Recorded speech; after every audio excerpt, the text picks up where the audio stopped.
When I first learned that KingsIsle was planning to overhaul the Commons and catch it up graphically, with the more recent worlds like Polaris and Imperia, my initial reaction was something along the lines of, "It's about damn time."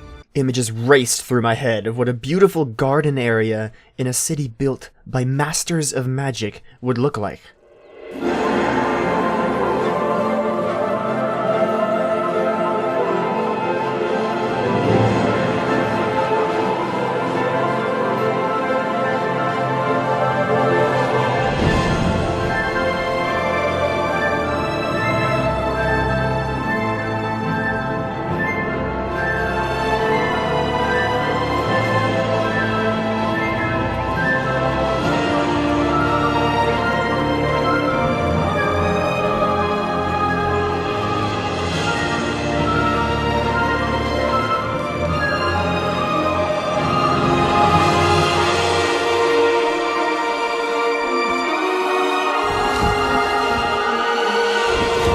But we got none of that. What in Zeus's name is this? They plopped some ferns in random places, and by ferns I mean the exact same fern over and over again.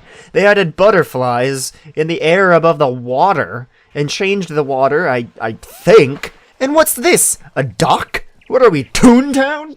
I've been thinking a lot about the current state of the game and the countless things I'd have in mind if I were given the opportunity to change the direction of the game.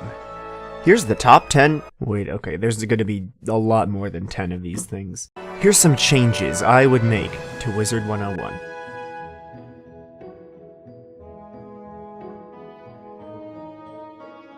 In the July 2009 update, they added a new shop called the Bazaar, where players could sell their loot for a good price, a price usually far better than any other vendor NPC in the game would offer you, and other players could purchase that same item for a slightly higher price. This allowed for a sort of in-game economy, and also made it possible for players to get their hands on a wide variety of other items without having to obtain them by normal means.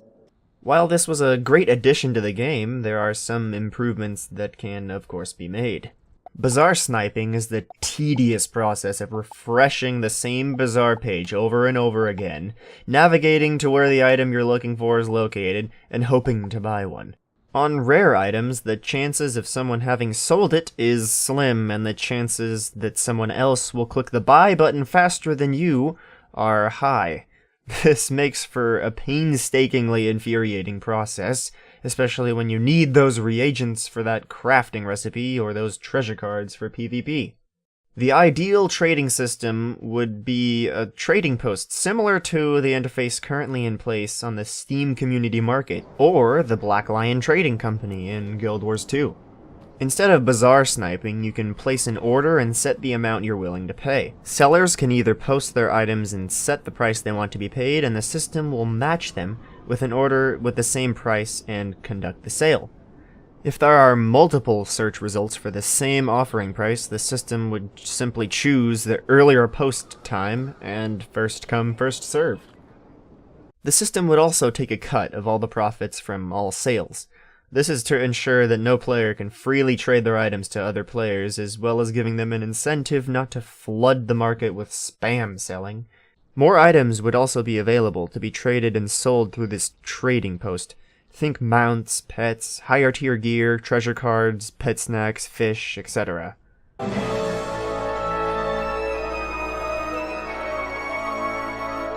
More configurable graphics options is a must-have. It'd be awesome if we had a borderless windowed mode, FPS caps, toggleable reflections, dynamic shadows, and more texture packs. Also, overhauls of Wizard City, Crocotopia, and pretty much most of the early game content would greatly improve the aesthetics of the game. It'd also make newcomers less likely to immediately uninstall and disregard the game. I mean, we're talking retextures, model replacements, lighting, editing, the whole bit. I feel like we also need more character creation assets. The 2D faces and rigid hairstyle meshes of the players themselves don't even compare with the new 3D and facially animated faces of the new characters in the new worlds. Like Mallory, the entire staff of the Arcanum, most people in Imperia, and even those creepy things from Where the Wild Things Are. It also wouldn't hurt to remaster all of the beginning spells. Scarab is completely hideous, as are the rest of them for the most part.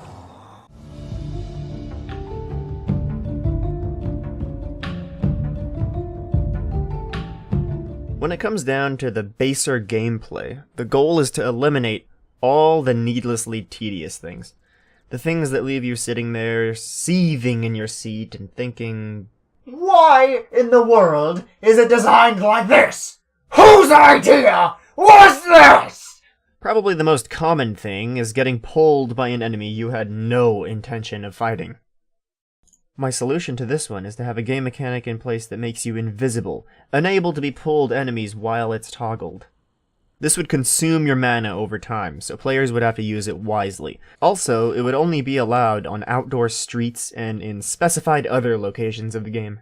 Prohibiting players from using it in dungeons or boss encounters ensures that the player does not skip over content that they're not supposed to. Yet another thing that's bothered me is that if the place you're going to has a sigil, you'll have to step on it and wait for the countdown to get over with so you can finally go inside. If another player happened to annoyingly step on the sigil at the same time with you, congratulations, you have made a friend you had no original intention of making.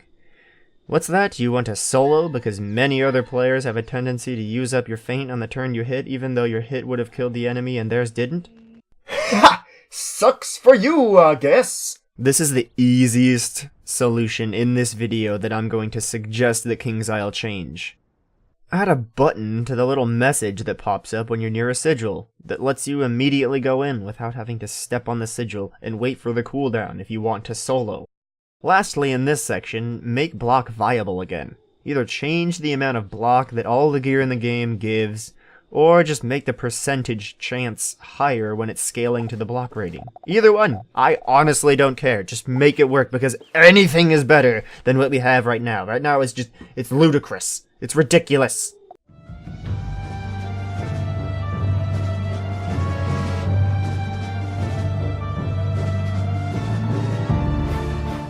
Alright, I've saved the best for last. The most important thing on this list to change, in my opinion, is the free-to-play platform. Some people are arguing that it'd be great to just have the entirety of Wizard City be free, with no premium areas that cost a membership or crowns. Wizard101 is nearly a decade old now, and we're in the middle of our third story arc. In my opinion, the entirety of the first story arc, from Wizard City to the ending of Dragonspire, should be completely free to play. I'm not saying that KingsIsle shouldn't make money off this game. I'm saying that they shouldn't be nearly as restrictive of the player base as they have always been. Guild Wars 2, for example, yet again, is a much younger game, so it's been out for not nearly as long as Wiz has, and yet its entire first story arc doesn't cost a dime. There's no membership fees. One of the only things that players can spend real money on is gems, which are like the crowns of Guild Wars 2, which players can use to buy cosmetic and convenience items. Players can also purchase one of the two gigantic expansion packs, Heart of Thorns and Path of Fire, which add two separate, complete, entire story arcs to the game for the price of basically a new game, because that's effectively what's being offered to you. Here's my proposal. Make the first story arc of Wiz free, and then the Morganth expansion pack contains access to all the quests in the worlds Celestia through Chrysalis, the entire second story arc. This would be an additional charge of about $40 to $50 or so.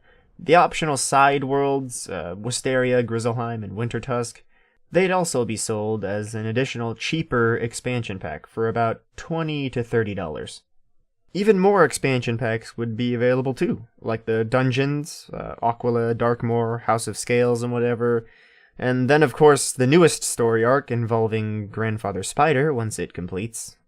The Crown Shop would still exist mostly in its current state.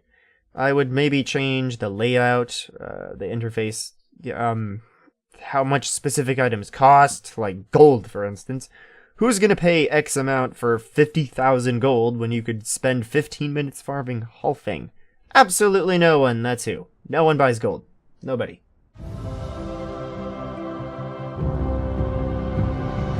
Anyway, This video is dragging on longer than what I had originally anticipated.